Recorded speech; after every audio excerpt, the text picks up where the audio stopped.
Bom dia, boa tarde, boa noite, or whatever the case may be. My name is Marcus, and I am the host of the Black Brazil Today YouTube channel, as well as the blackbraziltoday.com blog, where I analyze Brazil from the perspective of race. So tonight I'm going to go through an article I posted up a couple of years ago, and it's just a very, I'd say it's just a really good example of the type of identity politics you get in Brazil when you're trying to come to a conclusion about just how many Black people there are in Brazil. You've heard Afro-Brazilian activists say for a long time that Brazil has the largest population of Black people outside of Africa, or specifically outside of Nigeria. As if I'm not mistaken, Nigeria is still the most populous nation in Africa. But when I first started studying Brazil back in the year 2000, actually December 24th, 1999 to be exact, I couldn't figure out why there were so many discrepancies as to, how many Black people are there actually in Brazil. I read numbers that said 8 million, then you see 53 million, then you see 120 million, 86 million. I'm like, well, why is this such a wide divergence of how you define or who is defined as Black? And what I come to find out, and this is what fascinated me in the first place, because in the United States, generally people know, for many years, it was just, if you had any African ancestor, you just considered Black. Of course, it's called the infamous one drop rule, where a person could look for all intents and purposes as a white person, but because they have that African ancestry, they're considered Black, even if they're like 1/32nd Black, right? That same rule doesn't apply in a place like Brazil, nor in the rest of Latin America. So that's how you have this wide divergence. Could be 8 million up to they're claiming 120 million Black people in Brazil these days. And what I've come to discover throughout my years of focusing on the race issue in Brazil is that I don't think it's really possible to come to a fair conclusion about who is really Black, because what may define a person as Black for you, I might look at that same person and be like, I don't see somebody that's Black. This category that's called parda. That's the name of this, one of the words in the article that I'm talking about today. Parda. I get a lot of Brazilians who tell me, I don't like you translating the word parda as brown. I don't like you translating it as mixed. But unfortunately, there's just really no way you can fully translate the word parda. It's like brown or mixed. That's the closest you're going to get if you were trying to give somebody who's not from Brazil a context for what this word is supposed to mean. And a parda could mean a person who is clearly Black, just not very dark skinned. A parda could be somebody who's extremely mixed, who you just can't define as one race or another. I've seen people define themselves as pardas or parda or pardo. These are, the feminine and the masculine version of the word. And I've seen people define themselves as pardas simply because they don't want to define themselves as Black. I've seen lighter skinned Black people who have the term parda written on their birth certificate, but they'll just reject the term. Like, I'm not a parda. For years, you had this, there was this meme that was going around some years ago. And the meme had all of these different complexions of Black people, from the lighter skin to the brown skin, the caramel skin to the very, dark skin. And it'd be like, all of these are Black people. And then they would have this picture of a brown paper bag, and it say, this is parda. If I find that meme, I have to show it, because it was always funny, because people who would become aware of this race issue and this confusion, they wanted it to be very clear. Now, of course, Brazilians who have looked at this thing for some years have always accused Afro-Brazilians or Afro-Brazilian activists of importing this idea of racial identity, Black identity, into a Brazil where it just doesn't fit. Now, in some cases, I see that being true, because in my years going back and forth to Brazil, I have come across, quite a few people who I would just not define as Black or white. They'd be just somewhere in the middle. And I'm saying, if you want to just define all people you look at mixed people, Americans might identify with somebody like Alicia Keys. How many people see her as Black? How many people see her as mixed? You have African Americans who, I'm curious to know how African Americans see this issue nowadays. Because years ago, if you had any African ancestry, you were just considered black. Nowadays, a lot of people are saying, no, no, no, don't put that person over in our group. That person is just completely mixed. Call her or him whatever he is. It's just not automatically black. So I'm actually curious to know how African Americans see this issue these days, because over the last decade and a half, 2 decades, more Afro-Brazilians and Afro-Brazilian activists are going towards that. It's not new. This is something that many African or Afro-Brazilian activists have argued for years. Pretos, meaning black, and pardos, meaning brown in Brazil, they say, look, these are both groups are part of the black population.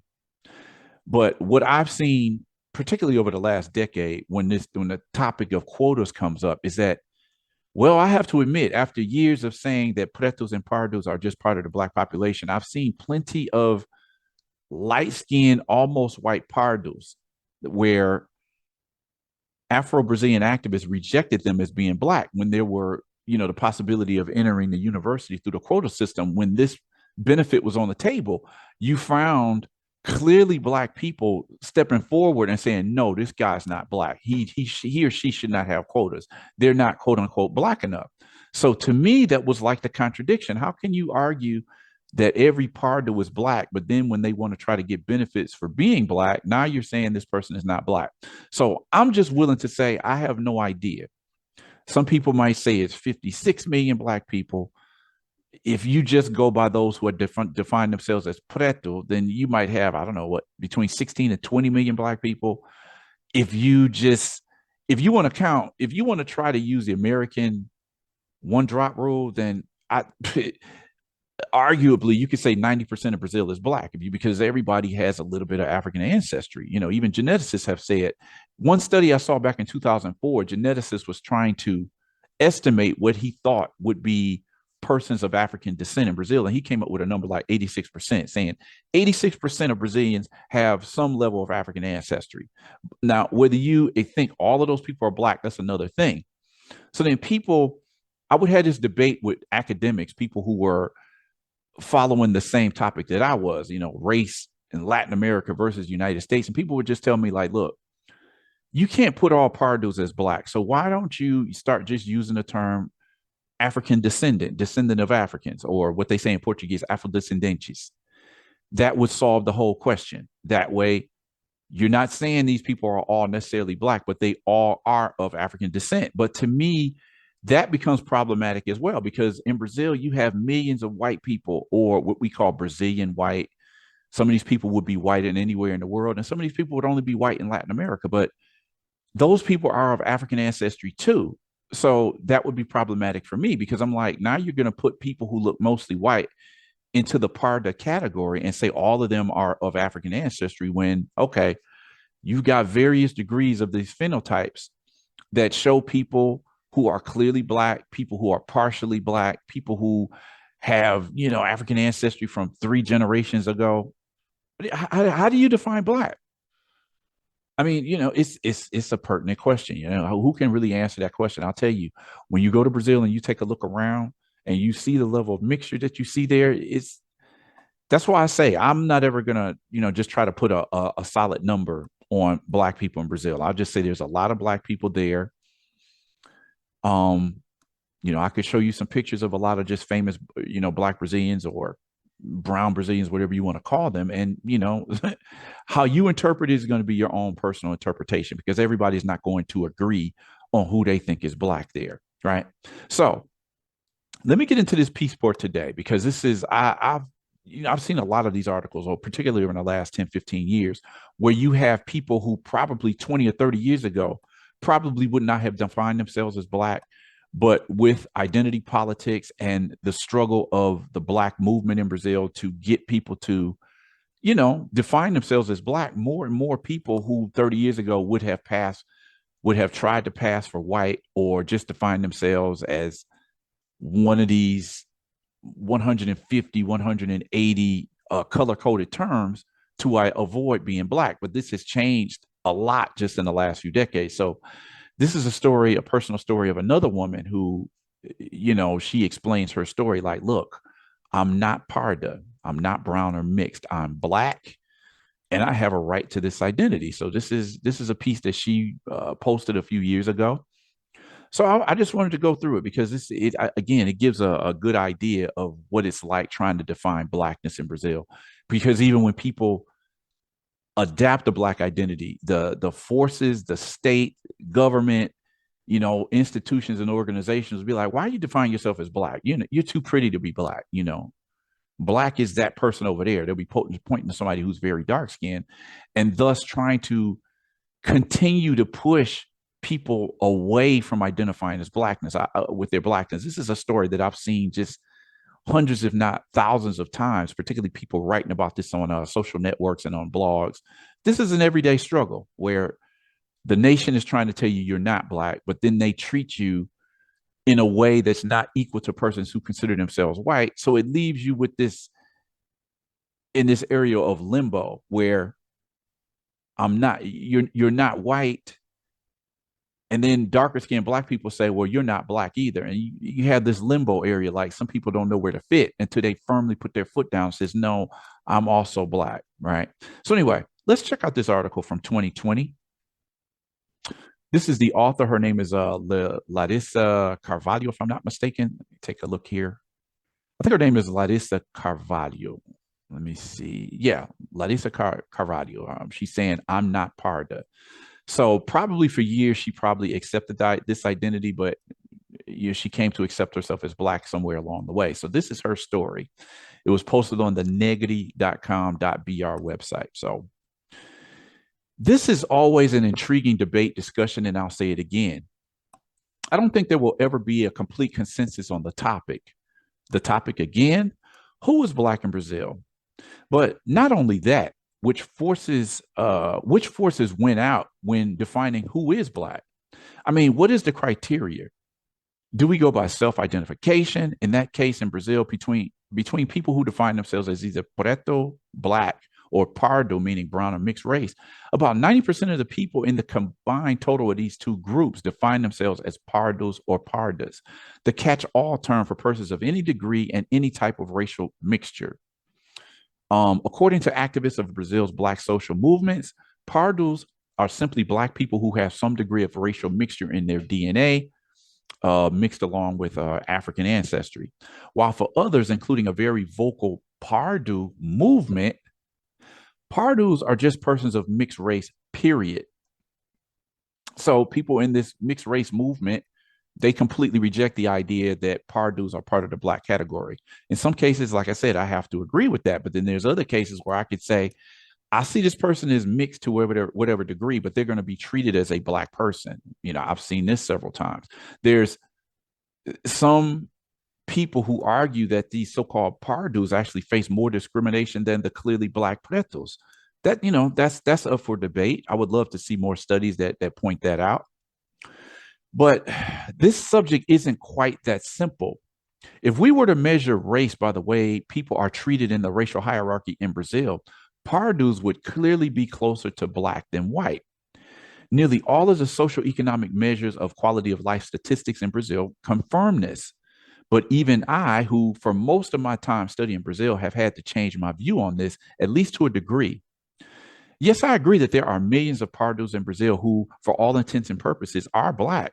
But on the other hand, there are also perhaps millions more, who are simply so mixed that it would be impossible to simply define them as one race. Years ago, this wouldn't have been an issue. As most pardos were happy to define themselves and be defined as non-black, there wasn't even reason to really debate the issue. In fact, many of these pardos continue to believe that being pardo lifts them into a superior category. Maybe not white, but at least not black. But with the close of the 20th century, and clearly by the end of the first decade of the 21st century, an evolution was fully underway in Brazil. With access to college education and the rise of black racial politics via the internet and specifically social networks, millions of pardos were discovering the complex way in which Brazil deceptively programmed Brazilians to believe that they were all just Brazilians and that everyone was equal. Learning how pardos were basically treated like pretos, but also denied a black identity. This whole idea of everyone is equal. We're all equal. Nós somos todos iguais. It was a you hit it. You used to hear this phrase all the time. Whenever there was a racist incident, people would dismiss the racist incident and says, "No, we're all equal," even though you just called this black person a macaco, a monkey, or whatever it might have been, and people would utter this right after a racist incident would happen, and they would automatically, like a knee jerk reaction, no, no, no, we're all equal here. It's something that I was documenting this for a while. I'm like, how do people get indoctrinated with this sentence where it's bam, something racist happens, we're all equal, nobody's different here. It was and is still common to hear people tell people with physical features that denote African ancestry, well, you're not really black. Besides that, a discourse that says that if a person is physically attractive, they cannot be black, something that you've heard all the time. We hear all the time, like, why would you define yourself as black? You're so pretty. I'm not parda. Today, many pardos that just a generation ago would have accepted racial ambiguous terms such as pardo, moreno, mestizo, are now proudly standing up and saying, sou negro, eu tenho orgulho nisso, meaning I'm black and I'm proud. The author of the post below, for example, came to see herself as black only at the age of 18. It's funny. Conservative Brazil has long accused Brazilians who lump pretos and pardos into one black category of imitating the infamous one drop rule ideology of the United States and implementing it in a Latin American country where it simply doesn't apply. At the same time, in the United States, there's a growing number of African Americans who also reject automatically defining anyone with any trace of African ancestry as black.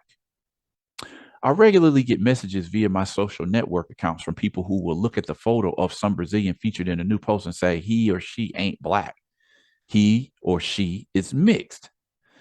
Still, others go further, saying that by accepting persons of mixed race into the black category, we are diminishing, quote unquote, true blackness and opening the door to more confusion within the black race by allowing confused mixed people, quote unquote, confused mixed people into the group.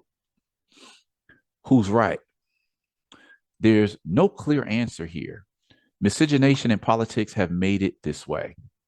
Even if we were to consider just the issue in the United States, we would be breaking up a whole lot of families if we decided to implement the idea that only dark-skinned people with very kinky hair should be accounted or should be counted as black. This would affect my own family, in which I had to learn as a child that blackness comes in numerous shades. At least once a month, I have a discussion about this topic with a friend who I've known for 3 decades now. A man whose very dark skinned father openly admitted that he married and procreated with his extremely light skinned mother so that his children wouldn't have skin as dark as his own. This friend, who is several shades lighter than myself, wouldn't be seen as anything else but black in most places in the world.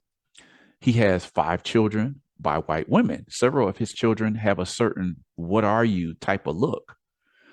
Living in the Southwest of the United States, many people assume his kids are Mexican or Hispanic. This friend, who I'll call D, regularly warns his children that being fair skinned with curly, wavy, or nearly straight hair, they will have to fight to earn the trust of the Black community because oftentimes in our history, mulattoes and persons of mixed race haven't always committed themselves fully to Team Black. In Brazil today, many pardos are beginning to define themselves as either negros or pretos, which both are Portuguese terms meaning black, committing themselves to the struggle. And this evolution of identity is actually being seen in a shift in the census reports that deal with race. It's also leading to increasingly heated debates over who should be qualified to be recipients of racial quota policies that have been in place in Brazil since like the end of 99, the early 2000s, I would say. Just a few decades ago, Black activists were trying to convince other Brazilians that all pardos were just Black people in denial. But since the early 2000s, seeing many pardos who they see as not being Black enough entering the university and stealing the place of true Black people, the debate has shifted yet again. So this is something that in reality, seeing how this is played out, I remember when quotas first came about in Brazil, a lot of people who were anti-quota were saying this would never work in Brazil. I mean, who are you going to count as Black? And so these are some stories that I've had to cover over a number of years where you see clearly white people claiming that they have a black great grandmother, and so I'm on Pardo. This person's been white for all their lives, but now that there's quotas on the table, they want to identify themselves as Pardo, like brown, so they can take advantage of the quota system. Um, then you have situations where people who are clearly mixed, they'll be rejected by this judgment panel from the black movement activists saying, well, this person isn't black enough for this quota. They're not brown enough.